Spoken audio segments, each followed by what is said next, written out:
The scent of rust, damp concrete, and cheap cologne clung heavily to the chilling underground air.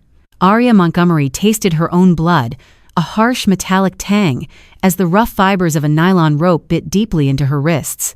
She was alone in the subterranean shadows of the Grand Plaza car park, left broken and bound by the man she once thought she loved. The silence was deafening, broken only by the echoing drip of a leaking pipe, until the low, predatory purr of a V8 engine shattered the quiet. Headlights sliced through the darkness, but salvation in the underworld rarely wears a white cape. Sometimes it wears a tailored Brioni suit and carries a loaded Beretta. The descent into nightmare had begun with a simple text message. Level P4, Grand Plaza. Please, Aria, it's an emergency. I need you. For 2 years, Aria Montgomery had built a life with Trent Harrington. He was an investment banker, charming, impeccably dressed, and seemingly devoted. Aria, a rising architect who had just inherited a substantial yet tightly locked family trust, thought they were building a future. She hadn't seen the cracks in the foundation, the late nights, the unexplained withdrawals, the sudden, terrifying bursts of temper that he always smoothed over with expensive apologies. When Aria stepped out of the elevator into the cavernous, dimly lit expanse of level P4, the air was stagnant. It was a Tuesday night, well past midnight, and the financial district's parking structure was an absolute ghost town. Her heels clicked against the oil-stained concrete, the sound echoing off the brutalist pillars. "Trent?" she called out, her voice trembling slightly. He emerged from behind a concrete column, but the man walking toward her wasn't the polished executive she knew. His tie was loose, his designer shirt wrinkled and stained with sweat. His eyes were wide, darting erratically, ringed with dark circles of sheer panic. "You came," Trent breathed, grabbing her arms with a bruising grip. "Trent, you're hurting me. What's going on? Why are we down here?" Aria asked, trying to pull back, but his fingers dug into her flesh. "I'm out of time, Aria. They're coming. I owe them, okay? I owe them a lot of money." His breathing was ragged, laced with the sharp scent of whiskey. $1.5 million. I played the wrong margins. I borrowed from the wrong people. Aria's heart hammered against her ribs. "What people? Trent, go to the police, or we can call a lawyer." "The police can't help me," he screamed, his voice cracking wildly in the empty garage. He shoved her backward, sending her stumbling. "These aren't people you sue, Aria. These are people who put you in oil drums. But you can fix this." He pulled a crumpled, thick document from his inside jacket pocket and a silver pen. He shoved them against her chest. "Sign it. It authorizes the immediate liquidation of your grandfather's trust. You transfer it to my offshore holding, and I pay them off. We walk away clean." Aria stared at the papers, horror washing over her. "My trust? Trent, that's my entire legacy. My firm depends on that backing. I can't just sign it over to cover your gambling debts." "Sign the damn papers, Aria." "No." She pushed the papers away, her survival instinct finally overriding her shock. She turned on her heel to run toward the glowing green exit sign, but Trent was faster, fueled by the desperate adrenaline of a cornered animal. He grabbed her by the hair, yanking her back with brutal force. Aria screamed as she hit the harsh concrete floor, her palms scraping raw against the gravel and oil. Before she could scramble away, Trent's tailored shoe connected with her ribs. The sickening crack echoed in her ears, followed by an explosion of white-hot pain that stole the breath from her lungs. "You selfish bitch," Trent spat, his face contorted into a mask of pure, unadulterated hatred. He knelt down, striking her across the face with the back of his hand. Her lips split instantly, blood pooling in her mouth. Aria tried to fight back, kicking out blindly, but her vision was swimming. Trent overpowered her easily. From his pockets, he produced heavy industrial zip ties and a length of rough nylon rope items he had brought deliberately. This wasn't a spontaneous act of rage, it was premeditated. He dragged her limp, battered body toward a thick, structural pillar marked 4B. Aria sobbed, choking on her own blood as he wrenched her arms around the cold concrete, securing her wrists with the zip ties so tight they instantly cut off her circulation. He then wrapped the rough rope around her waist and ankles, binding her entirely to the pillar. "You left me no choice," Trent panted, stepping back to admire his horrific work. He straightened his jacket, his breathing beginning to slow as his cold calculation returned. I told them I couldn't get the cash tonight, but I told them I had collateral. I told them you were worth twice what I owe and that they could have you until the funds cleared. Arya's eyes widened in sheer terror. Trent, no, please. You can't leave me down here, please. They'll be here in 10 minutes, Trent said, checking his Rolex, a watch Arya had bought him for his birthday. He didn't look at her again. He just turned and walked away, the sound of his footsteps fading into the suffocating silence of the underground tomb. Left alone in the crushing dark, Arya fought against the plastic biting into her wrists, but it was useless. Every breath was agony against her broken ribs. She was beaten, tied up, and sold to monsters by the man she loved. As the cold seeped into her bones, she squeezed her eyes shut, waiting for the devil to arrive. Time lost its meaning in the damp chill of level P4. Arya drifted in and out of consciousness, her head slumped against the rough concrete pillar. The pain in her ribs had dulled to a deep, throbbing ache, but the lack of blood flow to her hands made them feel like blocks of ice. She wondered, in a detached, delirious sort of way, if she would die of exposure before Trent's mysterious creditors ever showed up. Then, the floor began to vibrate. It was a subtle tremor at first, followed by the deep, guttural hum of heavy engines. Arya forced her heavy eyelids open. Cutting through the oppressive darkness at the far end of the garage were the piercing, blinding LED headlights of two massive black Cadillac Escalades. They moved with predatory grace, rolling slowly past the empty parking bays like sharks circling a drop of blood. They came to a halt exactly 30 feet from Pillar 4B. The engines idled, a low, menacing growl that seemed to vibrate right through Arya's shattered ribs. For a terrifying minute, nothing happened. The tinted windows hid the occupants completely. Arya held her breath, tears mixing with the dried blood on her cheeks. Finally, the doors of the lead vehicle opened. 4 men stepped out. They didn't look like street thugs or loan sharks. They wore impeccably tailored dark suits, moving with a disciplined, terrifying military precision. From the rear door of the second Escalade stepped a 5th man. The moment his tailored Italian leather shoes hit the concrete, the atmosphere in the garage shifted. He was tall, broad-shouldered, with sharp, aristocratic features carved from cold marble. His dark hair was swept back, and his eyes, even in the dim light, were a striking, icy steel. He possessed an aura of absolute, terrifying authority. This was Dominic Castiglione, the undisputed head of the Castiglione syndicate, a man whose name was whispered in the city's boardrooms and back alleys with equal parts reverence and dread. He was a phantom who controlled the city's ports, its construction unions, and, apparently, its high-rolling, degenerate gamblers. Dominic slowly buttoned his suit jacket, his gaze sweeping the empty garage before finally landing on the small, crumpled figure tied to Pillar 4B. He stopped. His men flanked him, their hands hovering near their concealed weapons. Mr. Castiglione, his lieutenant, a heavily scarred man named Silas, spoke softly. Harrington said the collateral would be here. A briefcase, he said. Assets. Dominic didn't reply. He walked forward, his footsteps completely silent. As he drew closer, the harsh glare of the headlights illuminated Arya. Her dress was torn, her face battered and swollen, her wrists bleeding around the thick plastic zip ties. Arya looked up at him, her vision blurry. She expected a monster. She expected a leering, cruel man ready to drag her by her hair into the trunk of a car.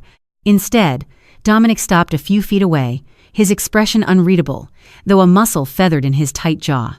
Trent Harrington left you here, Dominic stated. His voice was a rich, dark baritone, smooth as aged bourbon, but lined with the danger of a loaded gun. Arya could only manage a weak, shuddering nod. He said he owed you. Dominic's eyes darkened, a flash of pure, cold fury passing through them so quickly it was almost imperceptible. He despised men who gambled what they didn't have, but he harbored a special, violent hatred for men who used women as shields for their own cowardice. Harrington owes me $2 million, Dominic said quietly, stepping right up to her. He towered over her, his shadow swallowing her completely. He called me an hour ago, said he left a deposit that would cover the interest and guarantee his life for 48 hours. I expected bearer bonds, not a human being. I'm sorry, Arya whispered, a sob breaking free. I don't have his money. I didn't know. Dominic crouched down, bringing his face level with hers. He reached into his breast pocket and withdrew a sleek, matte black stiletto knife. The blade snapped open with a sharp, deadly snick.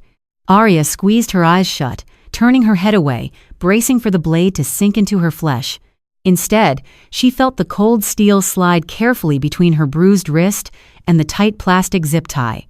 With a swift, practiced motion, Dominic snapped the tie.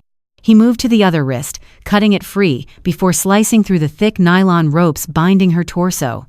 As the ropes fell away, Arya's battered body gave out. She collapsed forward, lacking the strength to hold herself up. She didn't hit the cold concrete. Two strong, unyielding arms caught her. Dominic lifted her effortlessly against his chest. He smelled of rich tobacco, bergamot, and pure, intoxicating power. "Silas," Dominic said, his voice ringing out in the empty garage, deadly and absolute. "Put a bounty on Trent Harrington. I don't care what rock he crawls under. Find him, and bring him to me alive. He has crossed a line that cannot be uncrossed." "And the girl boss?" Silas asked, opening the rear door of the Escalade. Dominic looked down at Arya, who was slipping rapidly into unconsciousness, her head resting against his lapel. "She comes with us." Harrington thought he could throw her to the wolves to save his own skin. He didn't realize he just handed me the weapon I'm going to use to destroy him.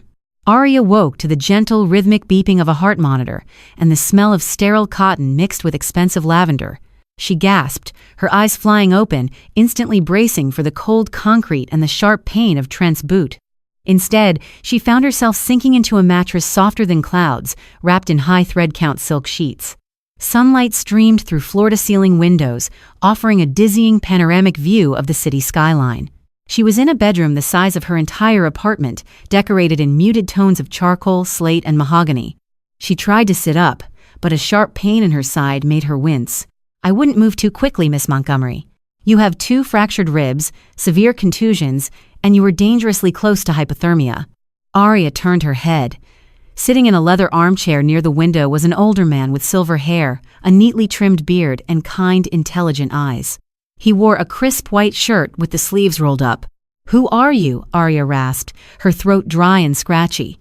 "Where am I?" "I am Dr. Alistair Sterling," the man said gently, pouring a glass of water from a silver pitcher on the nightstand and handing it to her. "You are in a private, secure location. My employer brought you here last night and instructed me to ensure your complete recovery." "My employer?" The memories crashed over Arya like a tidal wave. The dark garage, Trent's frantic eyes, the brutal beating, the black SUVs, the man with the steel eyes who cut her loose. Before Arya could ask another question, the heavy mahogany double doors to the bedroom opened. Dominic Castiglione walked in. In the daylight, he was even more intimidating.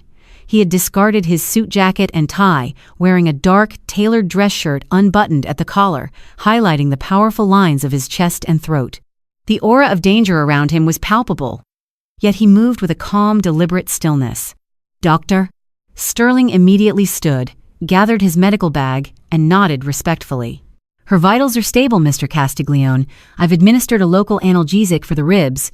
She needs rest and nutrition." With that, the doctor quietly exited, pulling the heavy doors shut with a soft click. Arya and Dominic were left alone in the vast room. The silence stretched between them, thick and heavy.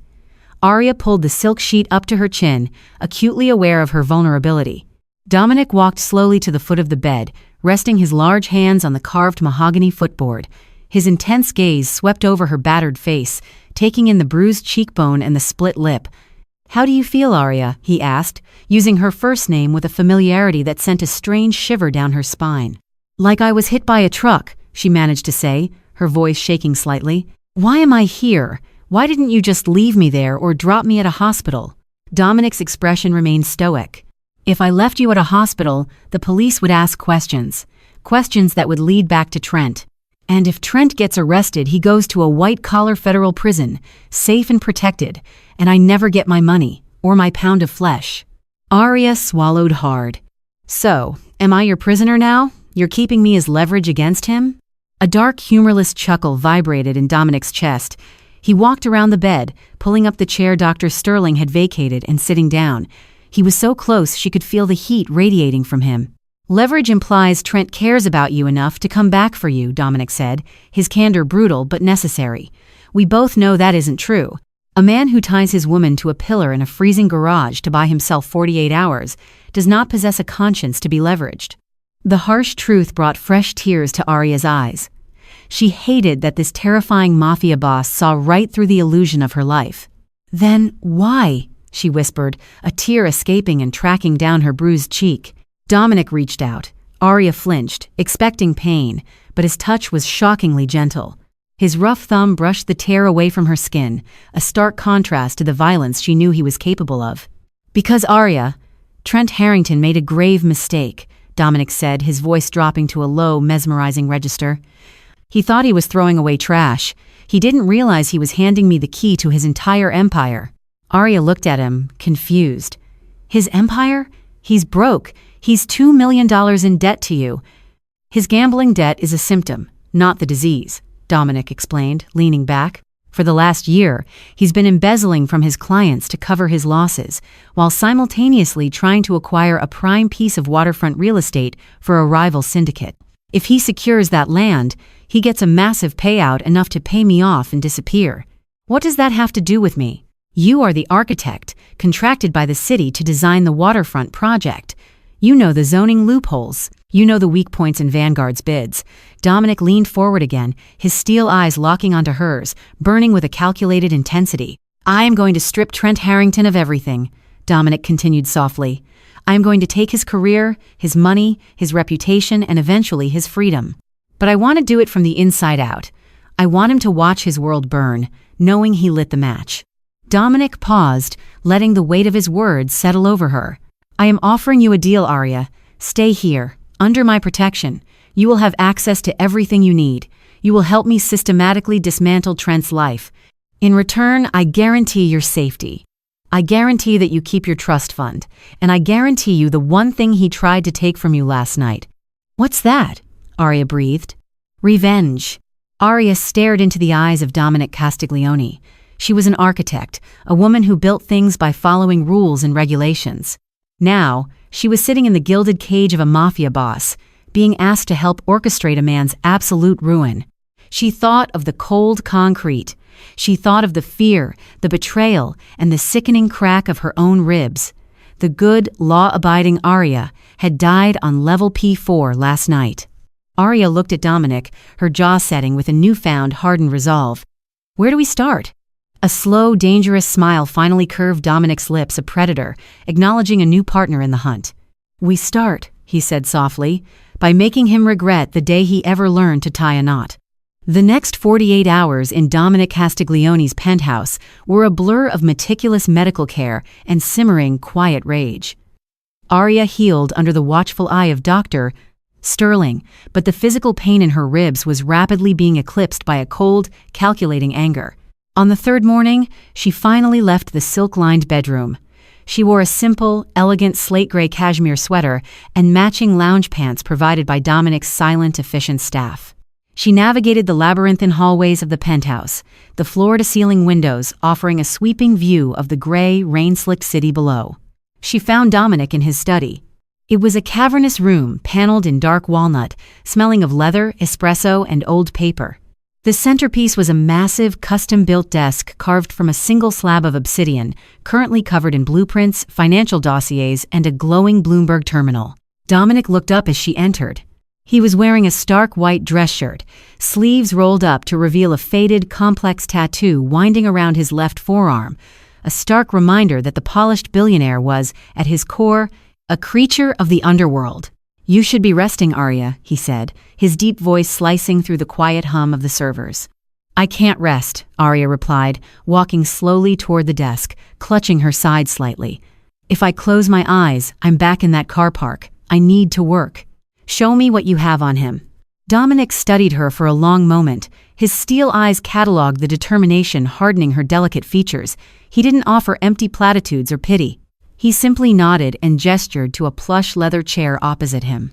"Silas has been pulling Trent's digital footprint for the last 2 days," Dominic explained, turning a monitor toward her. "Your fiancé wasn't just a degenerate gambler, he was a spectacular liar." Arya looked at the screen. It was a complex web of offshore accounts, wire transfers, and shell corporations. I told you he owed me $2 million, Dominic continued, leaning forward, resting his elbows on the obsidian desk. But Vanguard Holdings has been bleeding closer to $5 million. I assumed he lost it all at my underground tables or betting on foreign sports markets. But the math didn't align. He was siphoning funds into a holding company called Aegis Group LLC. Arya frowned, leaning in to read the lines of data. Aegis? Trent never mentioned anything by that name. Because Aegis Group isn't an investment firm, Dominic said softly, pulling a sleek manila folder from the stack and sliding it across the desk. It's an asset management shell. And its primary asset is a $5 million, 6,000 square foot penthouse in Tribeca. Arya felt a cold dread pool in her stomach. She opened the folder. Inside were photographs of a stunning, modern apartment. But it was the next series of photos that made her breath hitch. They were surveillance shots. Trent, looking relaxed and wealthy, walking into the building with his arm wrapped tightly around a stunning, long-legged blonde. Her name is Sarah Kensington, Dominic stated flatly, his eyes never leaving Arya's face, monitoring her reaction. An art dealer. Trent has been leasing that penthouse for her for 14 months. The jewelry, the cars, the lifestyle, he funded it all with Vanguard's money, and when the audit started getting too close, he borrowed from my syndicate to cover his tracks. Arya stared at the photograph. 14 months. While she was pulling 80-hour weeks at her architectural firm, meticulously saving her trust fund for their shared future, Trent was playing house with another woman on stolen money. The last fragment of the woman who had loved Trent Harrington shattered into dust. In its place, something sharp, cold, and incredibly dangerous took root. He sold me to a mafia boss to protect his mistress, and his stolen life, Arya whispered, her voice devoid of tears.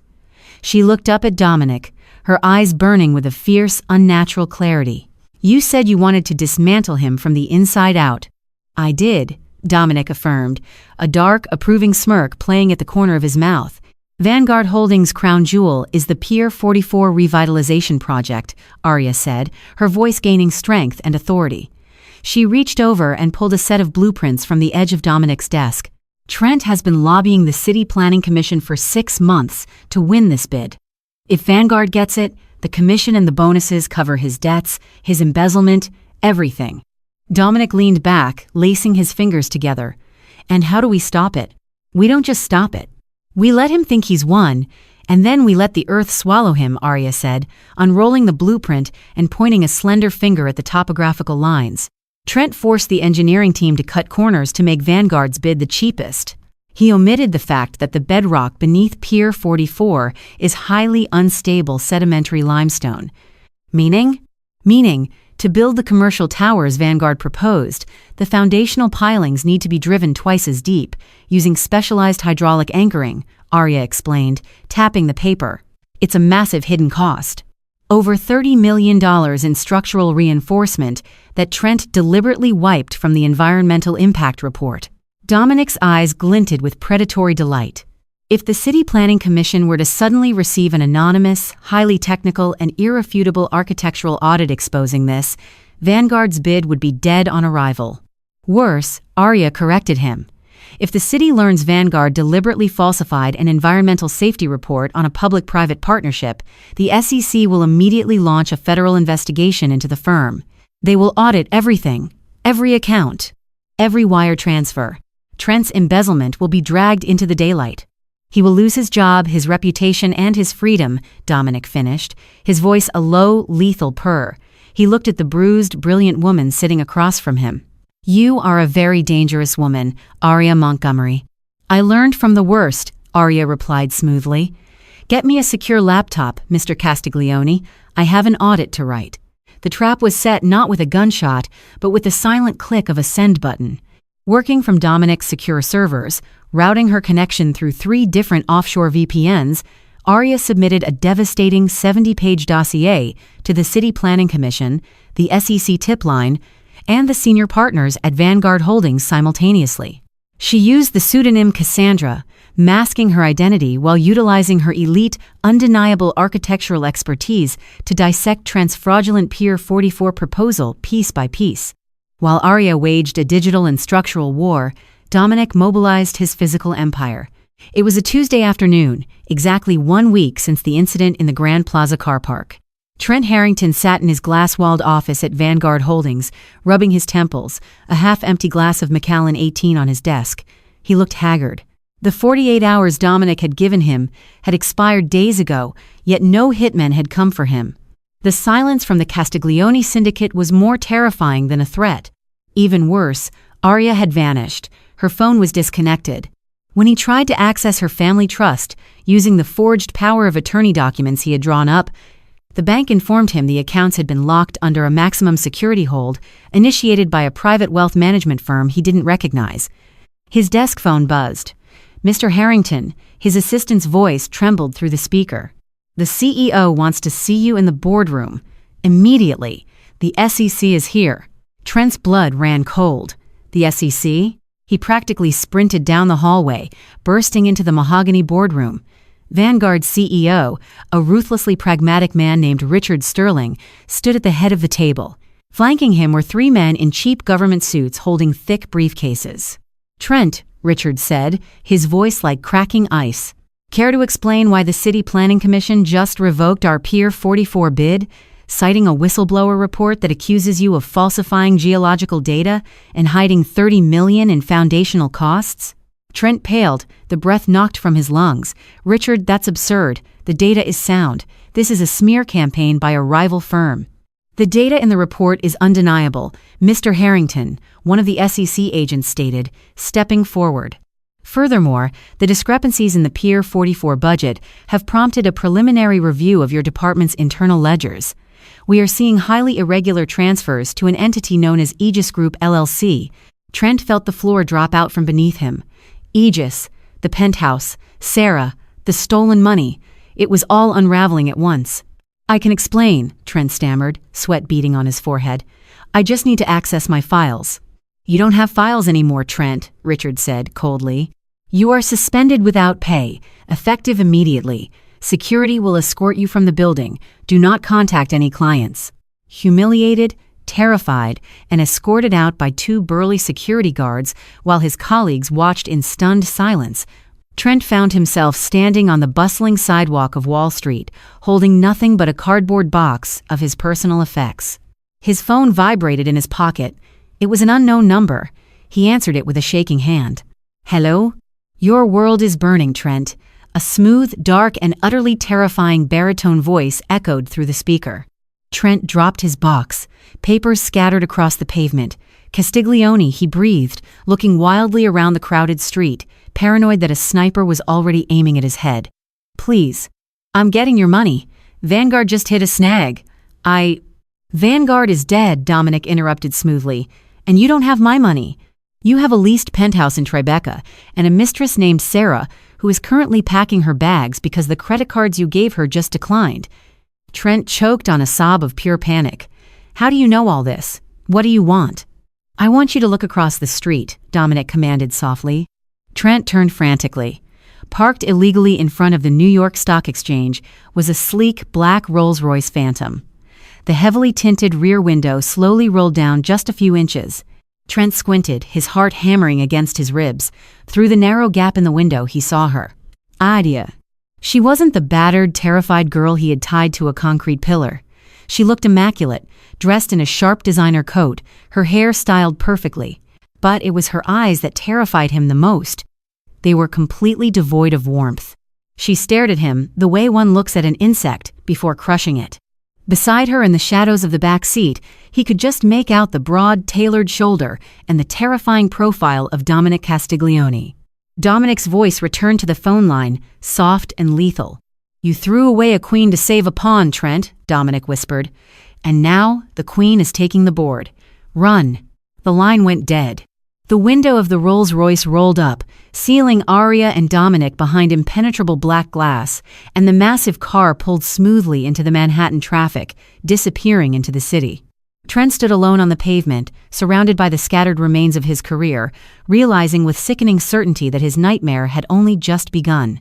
The rain that began as a drizzle over Manhattan had morphed into a torrential downpour by the time Trent Harrington reached the lobby of his Tribeca sanctuary. He was soaked to the bone, his $2,000 Tom Ford suit ruined, the cardboard box of his office belongings a soggy, heavy mess in his arms. He bypassed the concierge, ignoring the man's questioning stare, and keyed his private elevator access. His mind was a frantic, terrifying loop. Dominic Castiglione, the SEC. Aria. How had she done it? The bruised, weeping girl he had left zip-tied to a concrete pillar had somehow orchestrated his total annihilation in less than a week. The architectural audit was brilliant, flawless, and completely devastating. Only Aria had the technical genius to dissect the Pier 44 bedrock data with such lethal precision. The elevator doors chimed and slid open directly into the foyer of the penthouse.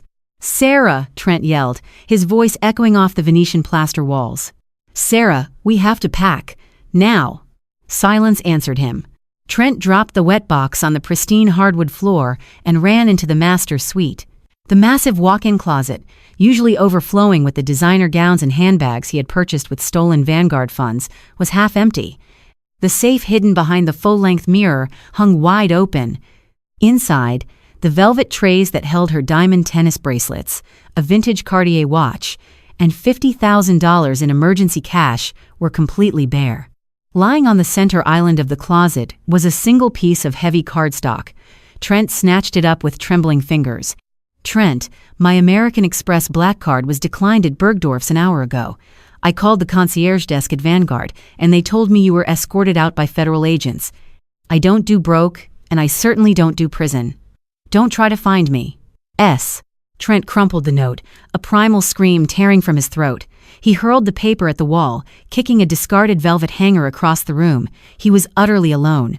The empire he had built on lies, embezzlement, and betrayal had evaporated in a single afternoon. Panic, sharp and coppery, flooded his mouth. Dominic Castiglione wasn't a man who made idle threats. The fact that the Mafia boss hadn't simply put a bullet in his head meant something far worse was planned. Dominic wanted him to suffer. He wanted him to feel the walls closing in. Trent pulled his phone from his wet pocket. He had one asset left. His own platinum Patek Philippe Nautilus watch, worth easily $150,000 on the gray market. It wouldn't pay off the $2 million he owed Castiglione, but it would buy him a fake passport and a one-way ticket out of Teterboro Airport on a private charter to a non-extradition country. He needed cash, and he needed muscle.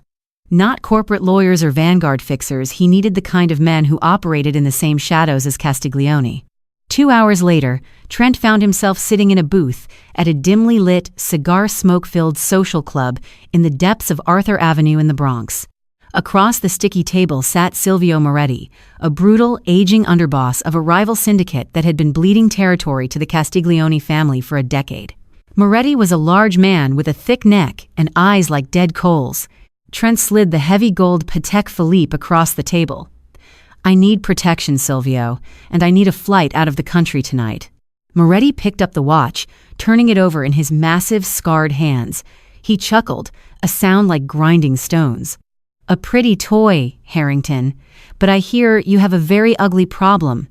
The word on the street is that Dominic Castiglione put a bounty on you, an open contract." "I have information," Trent lied desperately, leaning over the table. "I know how Castiglione is laundering his money through the waterfront developments. I know his shell companies. You protect me, you get me to Brazil, and I'll give you everything you need to cripple his logistics." Moretti stopped smiling. He dropped the watch back onto the table, pushing it toward Trent. "You're a suit, Harrington. A pencil pusher who played a game he didn't understand," Moretti sneered, leaning back in his creaking leather booth. "You think you know Castiglione's business? You don't know a fraction of it. And even if you did, you think I'm going to start a street war with a man who controls the ports, the unions, and half the judges in this city just to save a broke, disgraced banker?" Trent's face drained of color. "Silvio, please. Get out of my club," Moretti interrupted, his voice dropping to a dangerous whisper. "Before I decide to collect Castiglione's bounty myself. You're a walking corpse, Harrington. The only question left is how long it takes you to stop breathing." Trent stumbled out of the club and into the freezing rain, clutching the watch so tightly the metal dug into his palm. The realization hit him with the force of a physical blow. There was no escape. Dominic Castiglione owned the city, and Aria Montgomery owned his destruction. High above the misery of the rain-soaked streets, the Castiglione penthouse was a fortress of warmth, soft jazz, and quiet power. Arya sat curled in a massive leather armchair in Dominic's study, a sleek tablet resting on her lap. The bruises on her face had faded to a pale yellow, easily concealed by makeup, but the internal transformation was absolute. The naive architect who had planned a domestic life with a monster was gone. In her place was a woman who was learning to wield power with the same cold precision as the man sitting across the room. Dominic stood by the floor-to-ceiling windows, a tumbler of amber liquid in his hand, watching the city lights blur through the rain. He wore a perfectly tailored dark suit, the jacket unbuttoned, exuding an effortless, terrifying dominance. The SEC has officially frozen the accounts of Aegis Group LLC, Arya announced, her voice calm and steady, breaking the silence of the room. The Tribeca penthouse is being seized as evidence of corporate fraud. I also routed an anonymous tip to the IRS regarding his offshore holdings in the Cayman Islands. They'll be auditing him for tax evasion by tomorrow morning. Dominic turned, his steel eyes fixing on her. A genuine, dangerous smile curved his lips. You are relentless, Arya. I am beginning to think Vanguard Holdings hired the wrong half of your relationship. Arya set the tablet down on the side table. He left me in a freezing garage to be sold to you, Dominic. Relentless doesn't begin to cover it. I want him to have absolutely nowhere to run. Dominic walked slowly toward her, his footsteps silent on the thick Persian rug. He stopped beside her chair, looking down at her. The air between them, which had been thick with tension for days, suddenly felt charged, heavy with an undeniable, simmering chemistry. He tried to run to Silvio Moretti 3 hours ago, Dominic stated casually, taking a sip of his drink. Arya's breath hitched. Moretti? The rival boss you mentioned? Did he take him in? Silvio is a thug, but he isn't suicidal, Dominic replied, his voice a low rumble. He threw Trent out. Trent is currently wandering the streets of the Bronx, completely exposed. Arya looked up into Dominic's eyes. They were unfathomable, dark pools of calculation and violence. Why haven't you killed him yet? You have the power to end this right now. Dominic set his glass down on the obsidian desk. He leaned over, placing his large hands on the arms of Arya's chair, trapping her gently in his imposing shadow. The scent of bergamot and danger wrapped around her. Death is too quick, Dominic whispered, his face inches from hers. Death is a release. I want him to experience the exact terror he forced upon you. I want him to feel the cold concrete. I want him to know that he is entirely at the mercy of someone who despises him. And when he is finally broken, when he has nothing left but his own miserable life, Dominic paused, his gaze dropping briefly to Arya's lips, before returning to her eyes.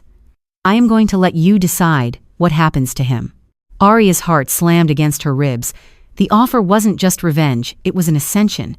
Dominic Castiglione, a man who answered to no one, was handing her the ultimate power over her abuser. Before Arya could process the weight of his words, the heavy mahogany doors of the study burst open. Silas, Dominic's heavily scarred lieutenant, stepped in, his expression grim. Boss. We have a situation, Silas said, his hand resting instinctively on the bulge of the weapon beneath his jacket. Dominic straightened up slowly, the soft intimacy of the moment instantly hardening into lethal authority. Report. Trent Harrington is desperate, Silas said. He pawned a high-end watch at a gray market dealer in Queens an hour ago for $50,000 in cash, but he didn't buy a plane ticket. What did he buy? Dominic demanded, his voice dropping an octave. He bought 2 independent, out-of-town contractors. Hitmen, cheap ones, looking to make a name, Silas explained. Our street contacts intercepted the wire. Harrington gave them one target. He isn't coming after you, boss. Silas looked directly at Arya. He put out a hit on Miss Montgomery. Arya froze, the blood draining from her face. Trent, stripped of his wealth and his corporate shield, had resorted to pure animalistic violence. He knew he couldn't touch Dominic, so he was trying to sever the head of the snake that had destroyed his life. Arya. A terrifying silence descended upon the study. Arya watched as Dominic's entire demeanor shifted. The calculated, sophisticated billionaire vanished. In his place stood the ruthless, bloody king of the underworld. The temperature in the room seemed to plummet. Dominic turned his head slowly toward Silas. He put a price on her head? Yes, sir. They have a physical description and the license plates of our primary fleet. They'll be looking for her. Dominic looked back at Arya. There was no fear in his eyes, only a wrath so profound it made Arya tremble. He reached out, his warm, calloused hand gently cupping her jaw, a stark contrast to the violence radiating from him. "You are under my roof, Arya," Dominic said softly, his thumb brushing over her cheekbone. "You are under my protection." Trent just signed his own death warrant, and he expedited the execution. Dominic turned back to his lieutenant, his voice ringing with absolute, chilling command. "Silas, lock down the penthouse. No one enters. No one leaves. Call in the entire security detail. Then, mobilize the strike teams. I don't want these contractors bought off or reasoned with. I want them erased." "And Harrington?" Silas asked. Dominic pulled the sleek, matte black stiletto knife from his pocket, the same knife he had used to cut Arya free, in the car park. He flicked it open, the steel catching the dim light of the study. "Find him," Dominic ordered. "Bring him to the warehouse at Pier 44, the very site he tried to..." The Castiglione penthouse transformed from a gilded sanctuary into a heavily fortified command center in a matter of minutes. Heavy steel shutters, disguised as modern architectural accents, slid silently over the floor-to-ceiling windows, completely sealing the residence from the violent storm raging outside.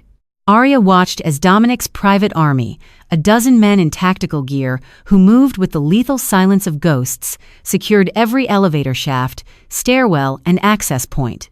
Dominic stood at the center of the organized chaos, a Bluetooth earpiece relaying real-time intelligence from the streets. The temperature in the room had plummeted, replaced by a cold industrial efficiency. "They won't get within 10 blocks of this building, Arya," Dominic said, walking over to her. He handed her a steaming cup of Earl Grey tea, his large, calloused hands enveloping her trembling fingers to steady them. "The men Trent hired are ghosts in the system, but my network owns the pavement. We have eyes on every toll bridge, every subway terminal, and every gray market weapons dealer in the 5 boroughs."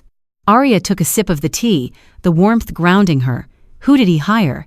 "2 freelancers from South Boston," Dominic replied, his voice laced with absolute disdain.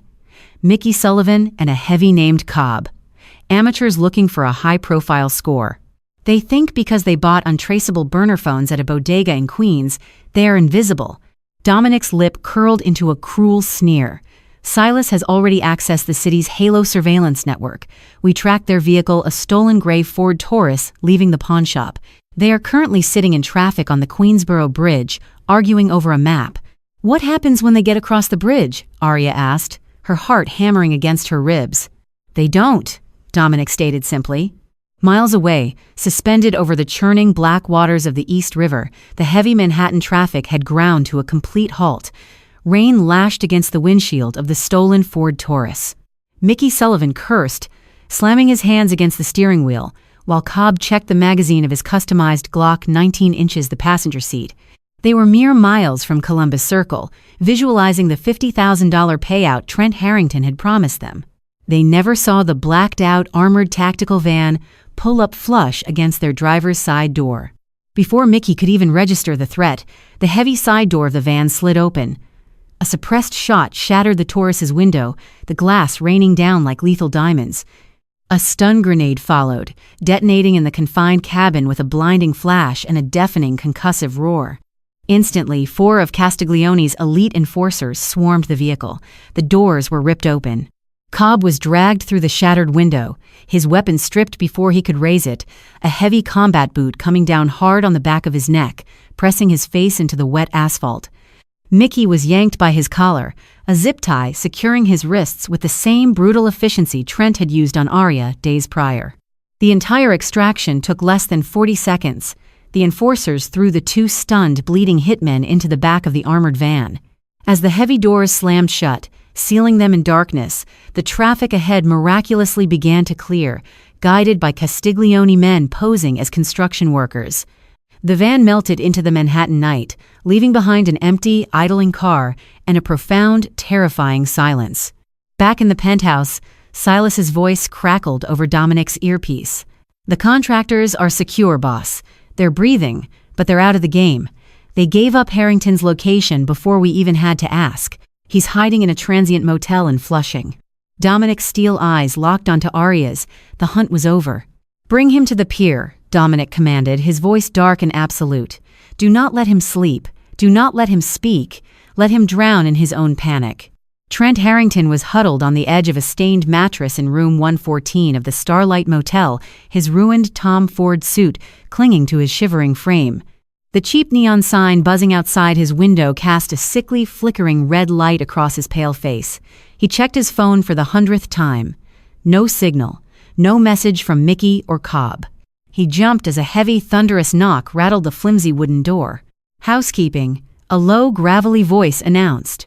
Before Trent could scramble backward, the door exploded inward, ripped from its hinges by a massive kinetic breaching ram. Splinters showered the filthy carpet.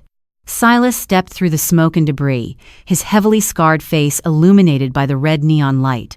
Two massive enforcers flanked him. Trent opened his mouth to scream. Trent thrashed, his eyes wide with unadulterated terror, but it was like fighting a tidal wave. Silas walked forward slowly, producing a heavy industrial zip tie from his jacket pocket. He held it up, letting Trent see exactly what it was. "Mr. Castiglione sends his regards," Silas whispered. He wrenched Trent's arms behind his back. The plastic teeth of the zip tie zipped shut with a sharp, terrifying crack, binding Trent's wrists together. As the enforcers dragged the sobbing, broken banker out into the pouring rain and threw him into the trunk of a waiting Lincoln Town car, Trent finally understood the true, inescapable weight of the underworld he had foolishly tried to play. The rain pounded relentlessly against the corrugated steel of the abandoned warehouses at Pier 44. The site was a desolate, muddy wasteland of rusted shipping containers and towering cranes that loomed in the darkness like skeletal giants. It was the very ground Trent Harrington had tried to build his fraudulent legacy upon, and now it was to be his executioner's block. Inside the cavernous, drafty warehouse, industrial floodlights had been set up, casting harsh, blinding beams into the center of the room. Trent was on his knees, shivering uncontrollably. His clothes were soaked with freezing mud, his wrists bound tightly behind his back. He had been tied to a massive, steel foundational, piling the very pilings Arya had proven in her audit were dangerously inadequate. The poetic justice of his position was entirely lost on him. He was consumed by a suffocating, primal dread.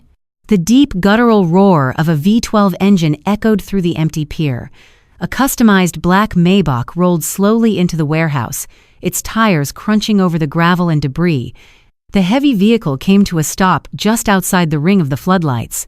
Trent held his breath as the rear door opened. Dominic Castiglione stepped out first.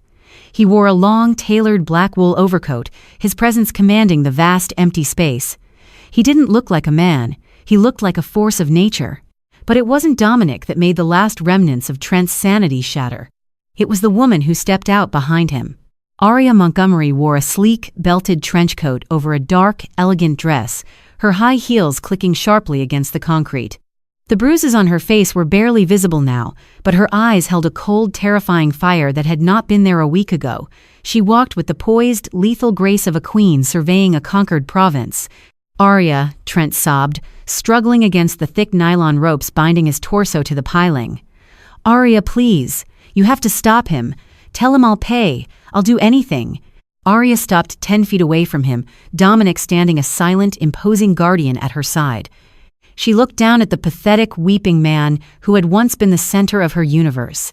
There was no pity in her heart, only a clinical, icy detachment. "You don't have anything left to pay with, Trent," Arya said, her voice echoing clearly over the sound of the rain hitting the tin roof. "Vanguard fired you. The SEC froze your assets. Sarah left you.